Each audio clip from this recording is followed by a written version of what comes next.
आज या ठिकाणी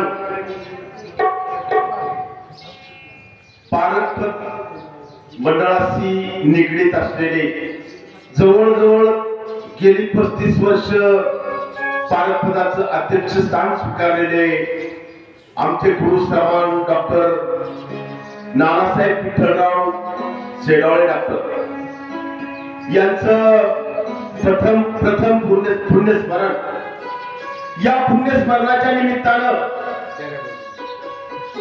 या शेडावळे परिवारानं आम्हा शाहीर मंडळीला आपल्या सेवेची संधी उपलब्ध करून दिली म्हणून प्रथमतः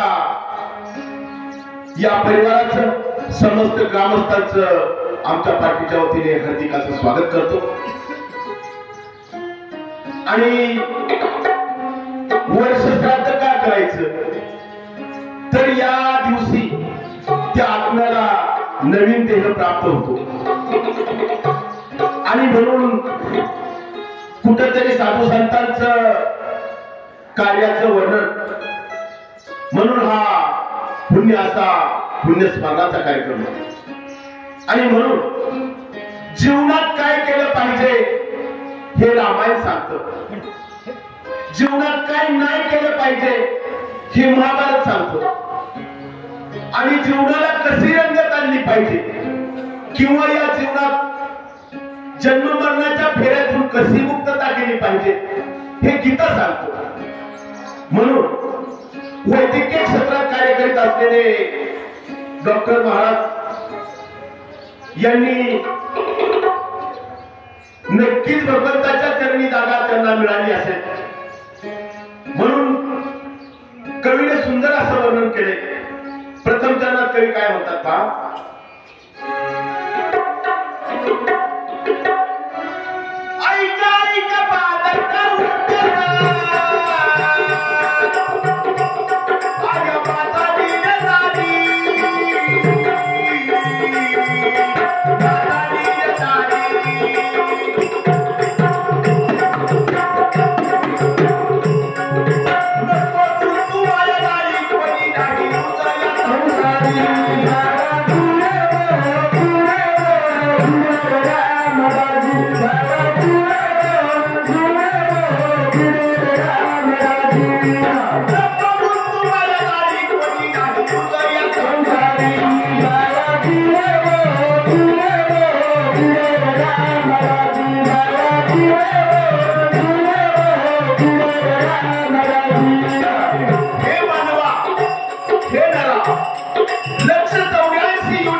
या जीवनाचं जर सार्थक करायचं असेल तर कुठेतरी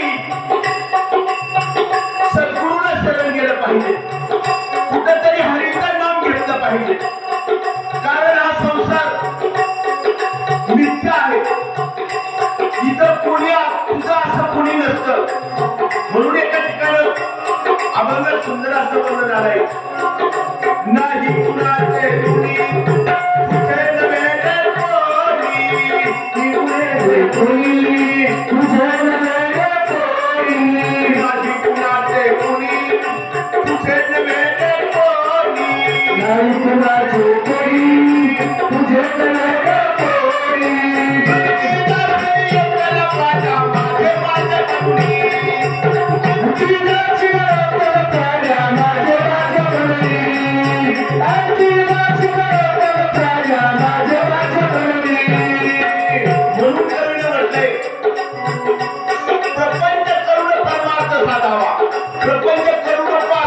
परंतु प्रपंच करीत असताना परमार्थ साधावा पवित्र असं हरीचं नाम घ्यावं म्हणून पुढील चरणात कवी काय म्हणतात पहा आणि जर या जीवनात भगवंताचं नाव नाही घेतलं तर पुन्हा जन्म आणि पुन्हा मृत्यू हा फेरा चालू राहतो म्हणून कवी पुढे काय म्हणतात पहा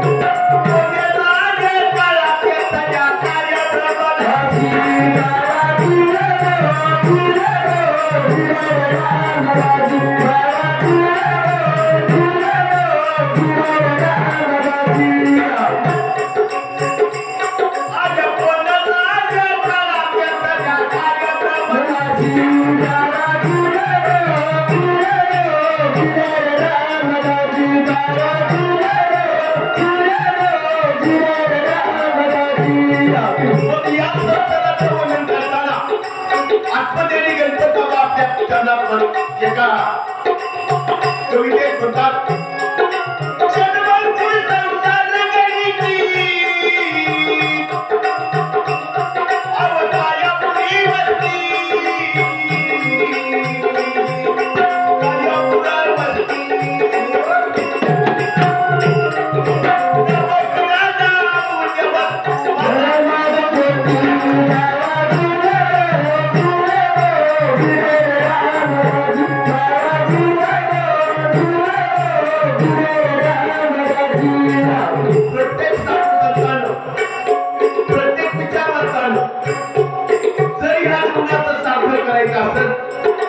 तर भगवंताचं नाव घेतलं पाहिजे असं उद्देश केला म्हणून पुढील चरणात कवी काय म्हणतात पहा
कशासाठी दिला हात पाय कान डोळे मुख बोलाया वचन सुंदर असं प्रभूचं नाव घेतलं पाहिजे नाहीतर काय होतं पहा भगवंताला सुंदर असा हृदयाने दिला माऊली विचार करा एक अवयव जरी कमी असला ना एक अवयव तर काय दशा होती पहा तुम्हाला उदाहरण देऊन सांगतो एक जोडपं होतं शेतकरी जोडपं होतं तो नवरा सकाळी उठला आणि आपल्या शेतात नांगरण्यासाठी गेला दोन बैल जोड होती त्याची सुंदर अशी नांगरट चालू होती एक वाटसरू त्या वाटेने चालला होता वाटसरू त्या वाटेने त्या नांगर करणाऱ्या त्या शेतकऱ्याजवळ थांबला आणि त्याला विचारलं दादा हा रस्ता कोणत्या गावाला जातो रस्ता गावाला जात नसतो आपल्याला जावं लागतं बरोबर आहे परंतु त्याची एक वायर तुटलेली होती तो म्हणला नाही बैल नाही विकायची म्हणला पुढे काय झालं एका जेवणाचा टाइम झाला आणि त्याची बायको त्याची भाकर घेऊन आली झालेला वृत्तांत त्या बायकोला सांगितला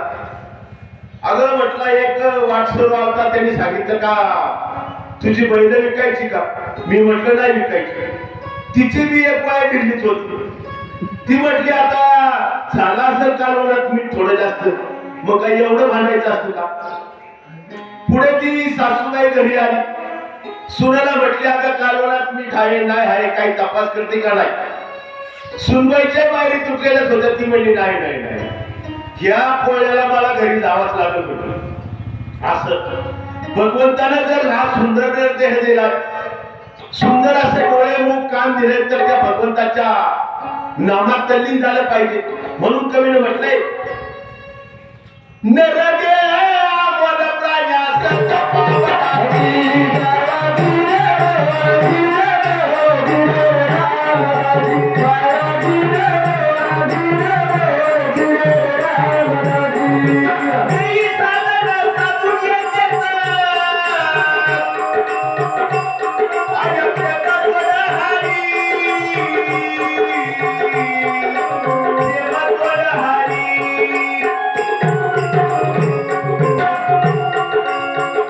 बोल प्राण्यास म्हणजे काय करायचं मग या प्रपंचात जीवन जगत असताना भगवंताची पूजा करत असताना कोणता तरी एक देव फिक्स केला पाहिजे आपलं कसं होतं पहा सोमवार उगवला झाला महादेवाचा भक्त शंकराला माझा महादेवाला माझा आवडते बेलाची गाण आवडते बेलाची गाण आवडते बेलाची गाण आवडते बेलाची गाण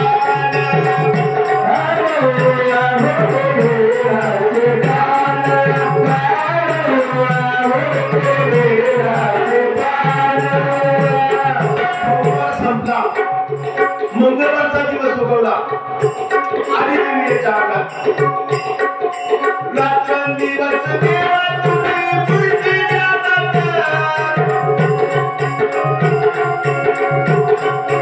सुराबाई बदल माझा नवच्या पाण्यात राहुबाईचा वाद माझ्या भरल्या अंगात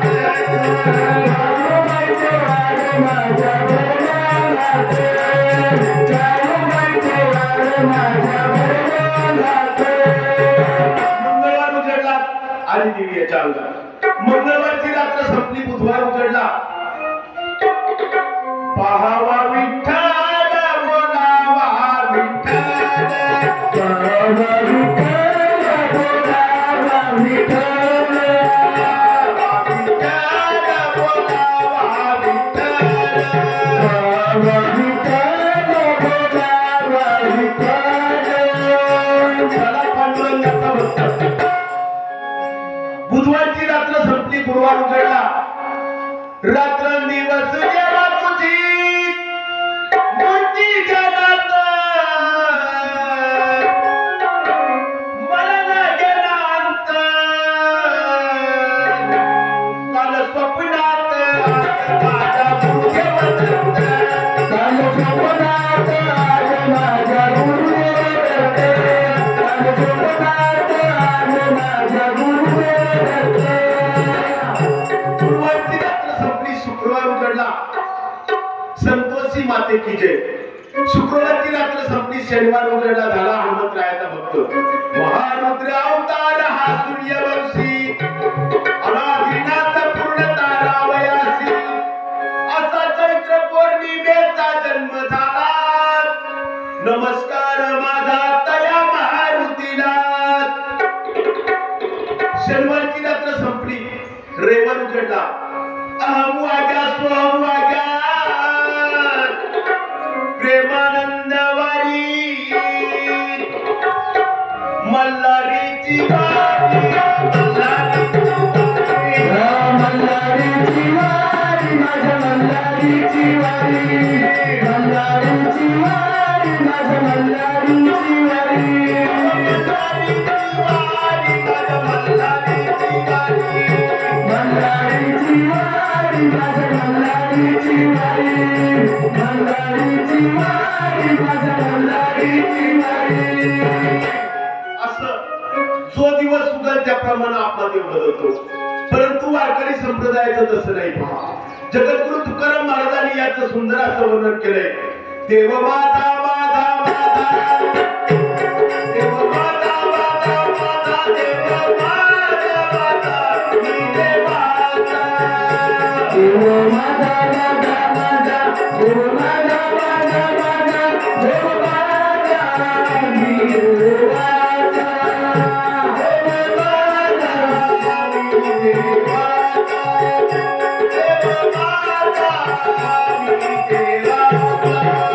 देव माझा मी देवाचा देव माझा मी देवाचा असं या भगवंताची आस किती लागली पाहिजे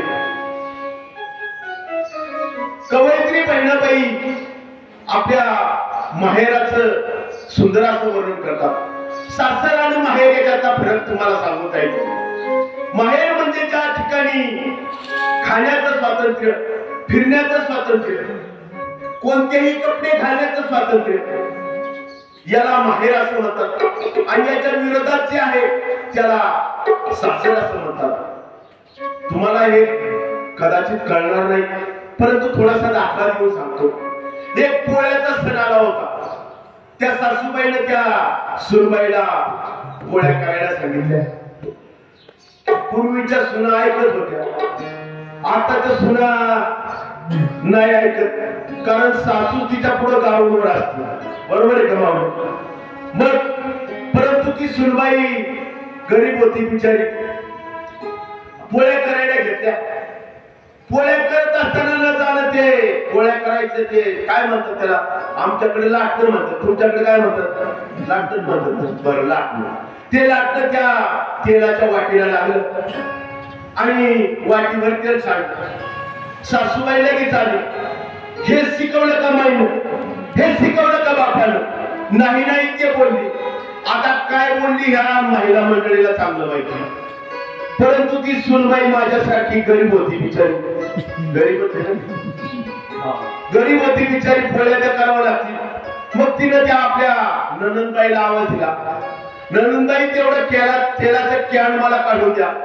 ती ननंदबाई आली. तेलाचं कॅन काढत असताना न जाणं तिच्याकडून ते तेलाचं कॅन पडलं. चांगलं 2 लिटर तेल सांडलं. लगेच सासूबाई आली. सांडतच असते, होतच असते. बरं, ही कॅसेट का बदलली? सासर आणि माहेर. हा सासर आणि माहेरचा फरक आहे. म्हणून कवयित्री बहिणाबाईने सुंदर असं वर्णन केले. आज माहेराला जाणं झाली झाली हो पाट, आधी आधी डोळ्यापुढं माझ्या माहेराची वाट. पूर्वी दळणवळणाचं साधन कमी असायचं. त्या सासूवासनीला एसटीने प्रवास करावा लागायचा. एका फाट्यावरती उतरली आणि काही काही आपल्या माहेराकडे निघाली. वाटेत चालताना तिला एका दगडाची ठेस लागली, परंतु त्या दगडाला देखील दूषण दिलं नाही, कारण तो माहेरचा दगड होता. माझ्या माहेराच्या वाट्यात जरी लागल्या ठेचा, वाट्यावरच्या दगडा तुला फुटली गे वाचात. असं आणि तत्वत सर्व संतांनी देखील आपल्या माहेराचं सुंदर असं वर्णन केलं. संत जनाबाई म्हणतात, बाई बाई जाते का माहेराला. माऊली ज्ञानेश्वर म्हणतात, जाईने का माये तया पंढरपुरा. आणि शांती ब्रह्म एकनाथ महाराजांचा थोडासा इतिहास सांगण्याचा प्रयत्न करेल. देवगिरी, संभाजीनगर जिल्ह्यात देवगिरी नावाचा एक किल्ला. या देवगिरी नावाच्या किल्ल्यावर जनार्दन स्वामी महाराजांचा जन्म झाला. जनार्दन स्वामी महाराजांचे 3 शिष्य होऊन गेले. जनी जनार्दन, रामा जनार्दन आणि एका जनार्दन. जनी जनार्दन महाराजांची पिढी शहरात मध्यवर्ती ठिकाणी समाधी आहे. दुसरे शिष्य रामा जनार्दन. कोण रामा जनार्दन? प्रगट गुह्य बोले विश्व ब्रह्मासी केले रामा जनार्दनी चरणी बसंत ठेविले आरती ज्ञानलाला. ज्ञानेश्वर महाराजांची आरती झालेली ते रामा जनार्दन. आणि 3 नंबरचे शिष्य शांती ब्रह्म एकनाथ महाराज. या एकनाथ महाराजांनी आपल्या या अडाणी समाजाला कळावं, रुचावं म्हणून एकनाथी भारूड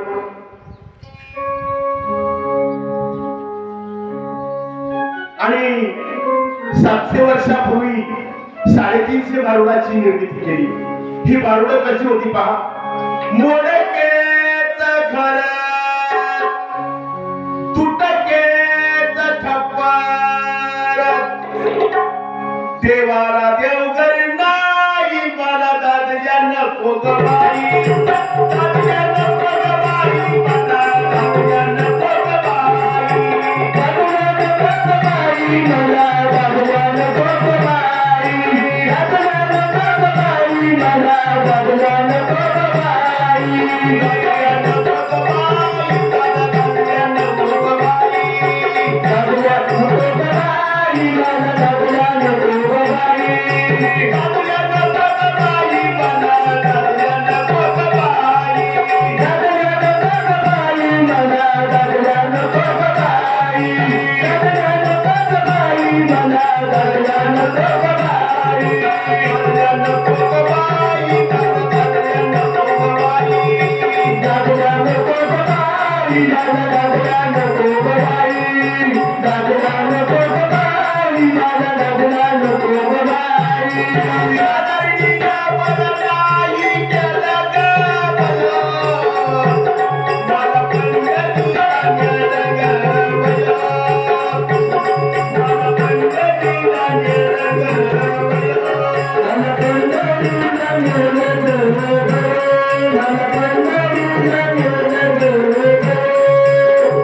म्हणून कवीने म्हटलंय गेली साधन साधून येते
आपल्या जीवनाच्या तीन अवस्था सांगितल्या बालपण तरुणपण आणि म्हातारपण बालपण हे खेळण्यात जातं तरुणपणात ज्या वेळेला तो मानव पदार्पण करतो त्यावेळेला विषयाच्या आहारी जातो नको नको ते खातो नको नको ते पितो म्हणून कवीने म्हटलंय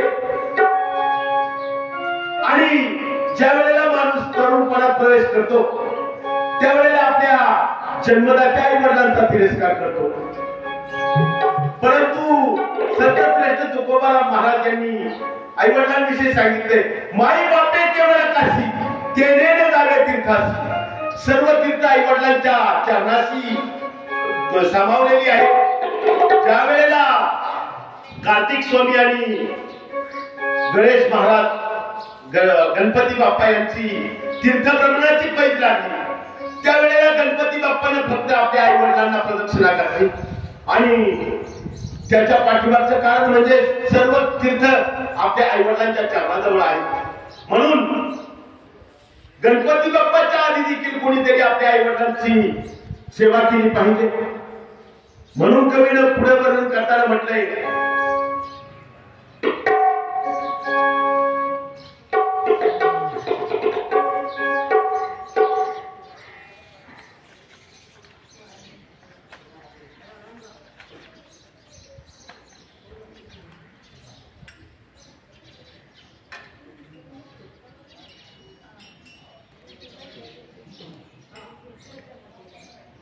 म्हणून माता पित्याची सेवा केली पाहिजे मग माता पित्याची सेवा कोणी केली पहा श्रावण बाळानं आपल्या आई वडिलांची सेवा केली या विश्वात त्याची ख्याती अमर झाली आणि भक्त पुंडलिक यांनी देखील आपल्या आई वडिलांची सेवा केली म्हणून गात असताना भक्त पुंडलिक याचा छोटासा इतिहास आपल्याला सांगू जाईल बालपणात भक्त पुंडलिक आपल्या आई वडिलांचा तिरस्कार करत होता ज्या वेळेला पुंडलिकाचं लग्न झालं ज्याप्रमाणे आपलं लग्न झाल्यानंतर आपल्या आई वडिलांच्या जीवनात विघ्न येतं त्याप्रमाणे पुंडलिकाच्या जीवनात देखील विघ्न आलं पुंडलिकाच्या आई वडिलांच्या जीवनात देखील विघ्न आलं पुंडलिकाचं लग्न केलं तो आपल्या संसारी इतका व्यस्त झाला की आई वडिलांची सेवा करायचं विसरून गेला परंतु वृद्ध आई वडील यांनी ज्या वेळेला तीर्थाटनाचा आग्रह धरला त्यावेळेला आपले वृद्ध आई वडील आणि स्वतःची बायको यांना घेऊन तो काशी यात्रेला निघाला तो कसा निघाला पहा आई बापाच्या गळ्याला गोडी अवबाईला खांद्यावरी पुंडलिक हा पुंडलिक काशी यात्रा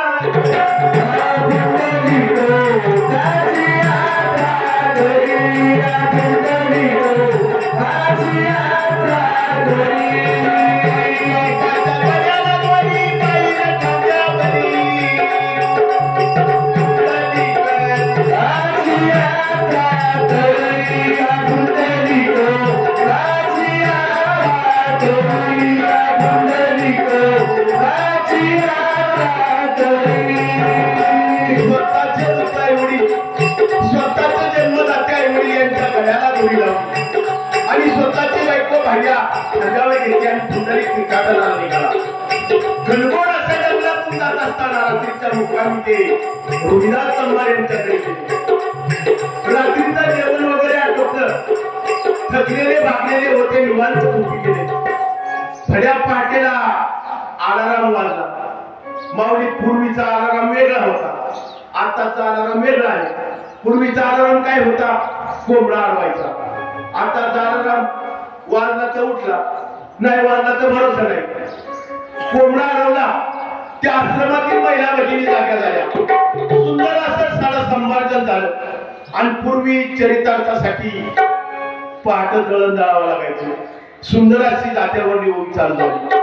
आता सुंदर माझ्या जात्यात फिरत्या बघून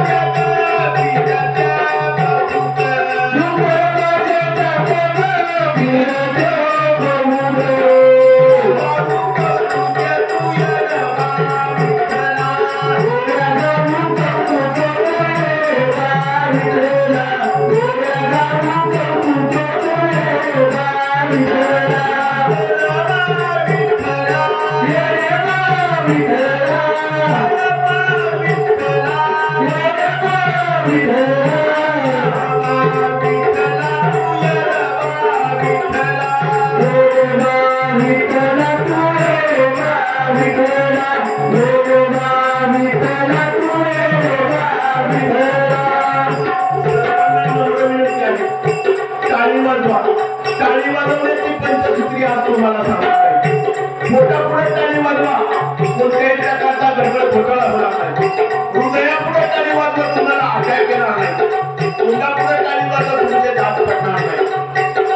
आणि हरिभजनात हरी कीर्तन डोक्यावर हात घेऊन टाळी वाजवा, तुमचं कल्याण झाल्याशिवाय राहणार नाही. बरोबर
स्नान करण्यासाठी नदीवर गेला त्यावेळेला गंगा यमुना आणि सरस्वती या 3 नद्यांचा थोडासा उद्देश आणि पुढे कुकुटस्वामी यांना त्यांनी गुरु करून घेतलं. आपल्या केलेल्या कार्याचा त्याला पश्चाताप झाला. पुन्हा आई वडिलांची सेवा करू लागला. आई वडिलांची सेवा कशी केली पहा. माता पित्याची सेवा केली तर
आणि पुंडलिक आपल्या आई वडिलांची करीत असलेल्या सेवा बघून या विश्वाचा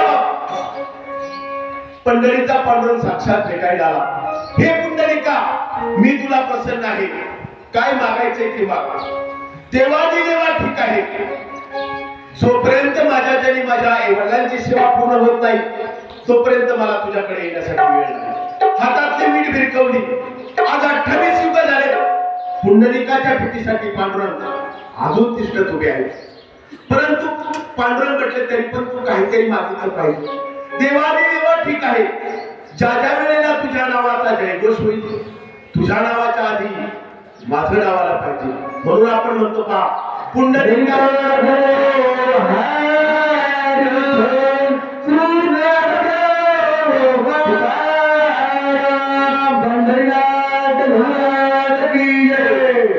आणि म्हणून आई वडिलांची सेवा केली. म्हणून या जगात कीर्ती रूपानं पुंडलिकाचं नाव 28 युग झाले तरी घेतलं जातं. परंतु आताच्या युगातील पुंडलिक आई वडिलांची सेवा करत नाही. एखादा बहादर तर असं म्हणतो काय केलं माझ्या आई वडिलांनी माझ्यासाठी. आई वडिलांनी तुला जन्म दिला, लहानाचं मोठं केलं. म्हणून भगवद्गीतेत वर्णन करताना श्रीकृष्ण भगवान म्हणतात पवित्राणाय साधूला विनाशायच दुष्कृता. दुष्कृत्य म्हणजे काय तुम्हाला सांगू जाईल. जो कोणी जन्मदात्या आई वडिलांची सेवा करत नाही त्याच्या कृत्याला दुष्कृत्य असे म्हणतात. आणि कोणी कोणी तीर्थाला जातो, पंगत घालतो, उपास तापास करतो आणि आई वडील वृद्धाश्रमात ठेवतो. परंतु एका सुभाषितकारानं सुंदर असं वर्णन केले. अरे किसी ने रोजा रखा तो किसी ने उपवास रखा, किसी ने रोजा रखा तो किसी ने उपवास रखा, कबूल तो उसका हुआ जिसने माँ बाप को अपने पास रखा, जिसने माँ बाप को अपने पास रखा. म्हणून आई वडिलांनी केलेले कार्य, आई वडिलांची पुण्याई याचं छोटस काव्यात्मक वर्णन आलेलं आहे. आपल्या समोर सादर करण्याचा प्रयत्न करत आहे.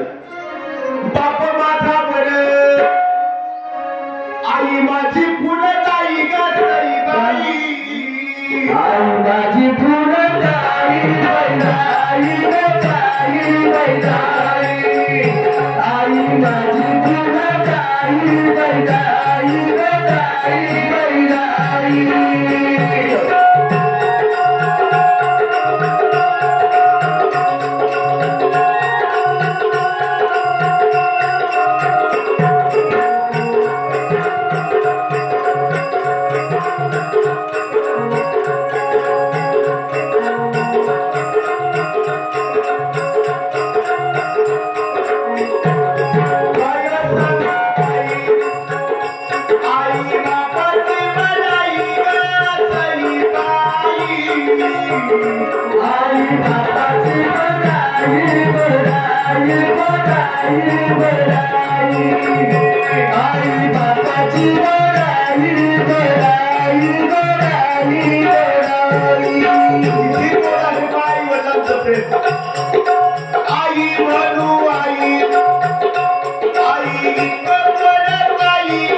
जिवंतपणी तुम्ही शिळे तुकडे खायला द्या, ते अमृत म्हणून खातील.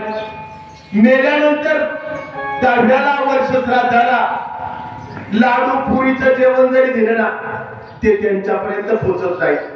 म्हणून जिवंत असताना त्यांना जीव लावा, खायला शिळे तुकडे तुम्ही द्या, ते नक्कीच अमृत म्हणून खातील. म्हणून कवीने म्हटलंय, म्हणून तुकाराम महाराजांनी म्हटलंय, तुका म्हणे कैसे आंधळे हे जण गेले विसरून खऱ्या बापा.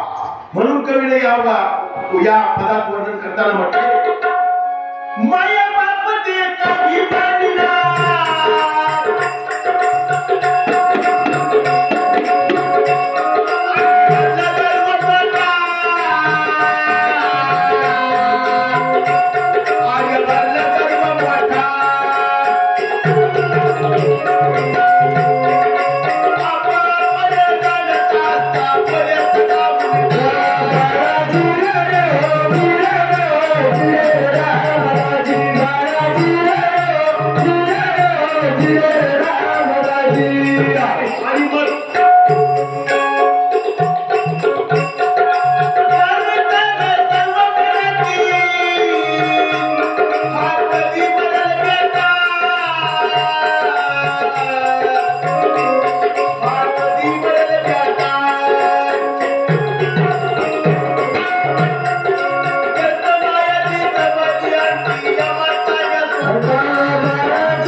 डॉक्टर साहेबांनी देखील वैद्यकीय सेवेत सर्व आबालवृद्धांची सेवा केली.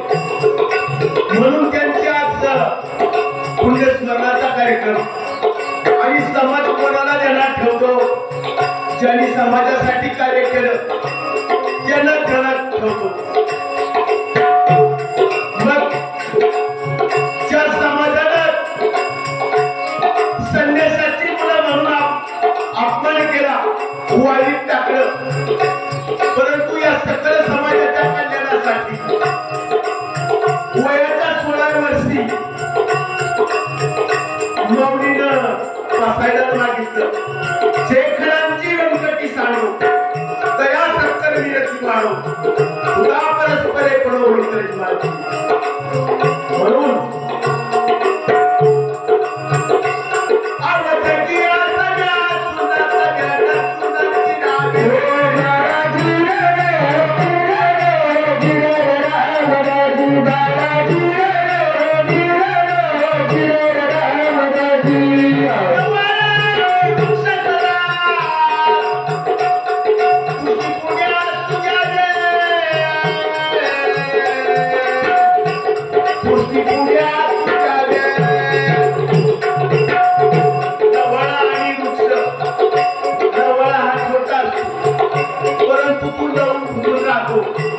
म्हणून पुरात वाचतो, परंतु वृक्ष ताकदीने उभा राहतो आणि ऊन वारा पाऊस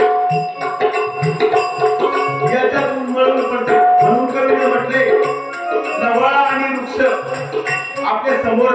याचं उदाहरण पाहिजे. म्हणून पुढील चरणात कवी म्हणतात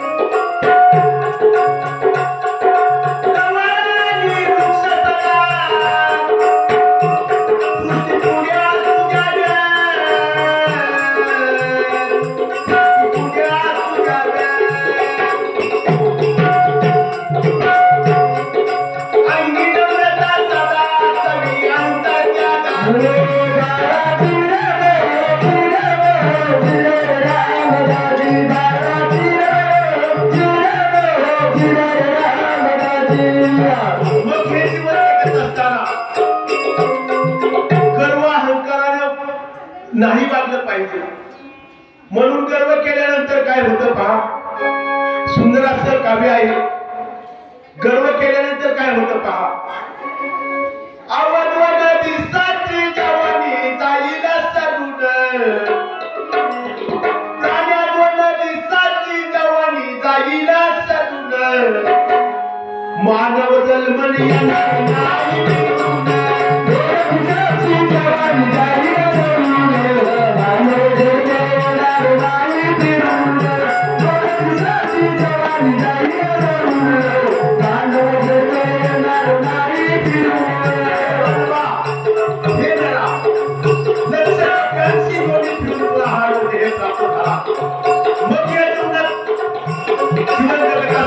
कोणत्याही प्रकारचा गर्व अभिमान करू नको.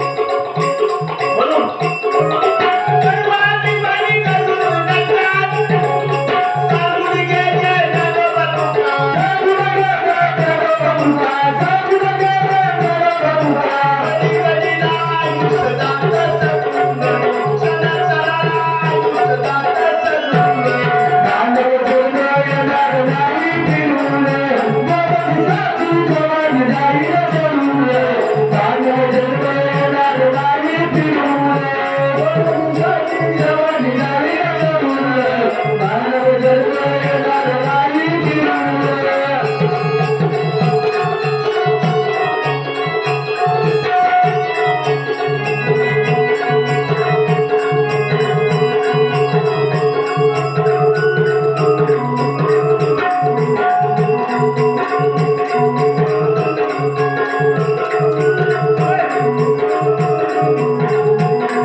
परंतु गर्वापायी पतन झालं. म्हणून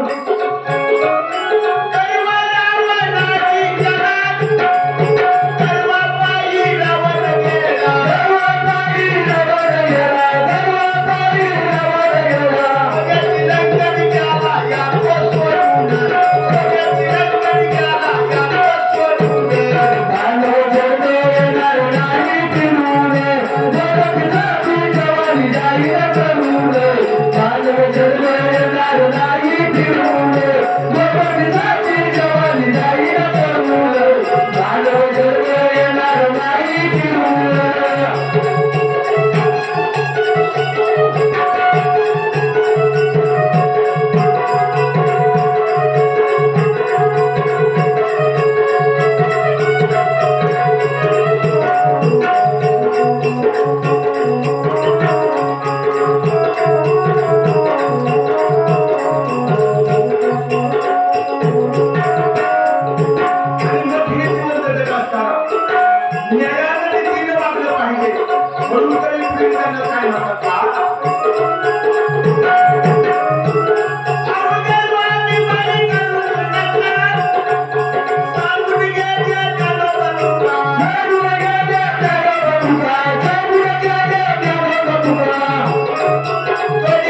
माणसाजवळ किती थोडीशी संपत्ती आली तर तो गर्वानं वागायला सुरुवात करतो. म्हणून त्रेतायुगातील एक दृष्टांत तुम्हाला सांगू जाईल. हस्तिनापूरचा राजा धृतराष्ट्र 100 मुलं होती त्याच्या पोटी. परंतु अंतसमयी ज्या वेळेला जंगलात तो वास्तव्याला होता, फरफळून मेला. एकही कुणीही त्याला सावरण्यासाठी आलं नाही. म्हणून गर्व अभिमान करू नका, सुंदर असं कवीने वर्णन केलंय.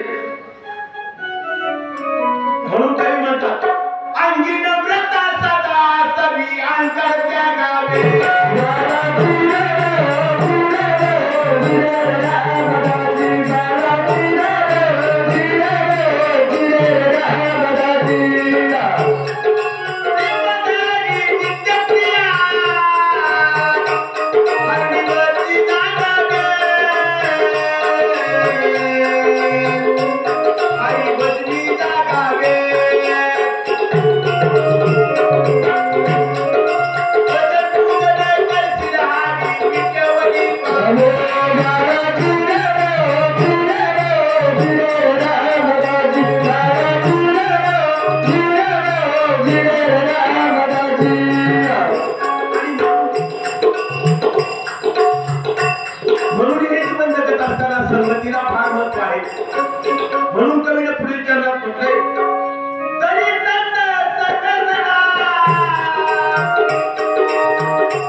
तर पवित्र असं प्रभूचं नाम घेतलं पाहिजे आणि सद्गुरू केला पाहिजे. म्हणून एका ठिकाणी सुंदर असं वर्णन आहे, श्री गुरु सारखा असता पाठीला काय इतरांची लेखा कोण करी. राजाची कांता काय भीक मागे, मनाची या दोघे सिद्ध पावे. म्हणून आज या ठिकाणी डॉक्टर नानासाहेब सेडावळे यांच्या प्रथम पुण्य स्मरणानिमित्त अमरशाहीर पाटील आपल्या सेवेची संधी उपलब्ध करून दिली. म्हणून या परिवाराला समस्त ग्रामस्थांना आमच्या पार्टीच्या वतीने लाख लाख अशा शुभेच्छा देतो आणि या डॉक्टरांच्या पवित्र आत्म्यास भावपूर्ण अशी श्रद्धांजली आदरांजली अर्पण करतो आणि माझ्या सेवेला पूर्णविराम देतो. म्हणून शेवटच्या चरणात कवी काय म्हणतात पहा.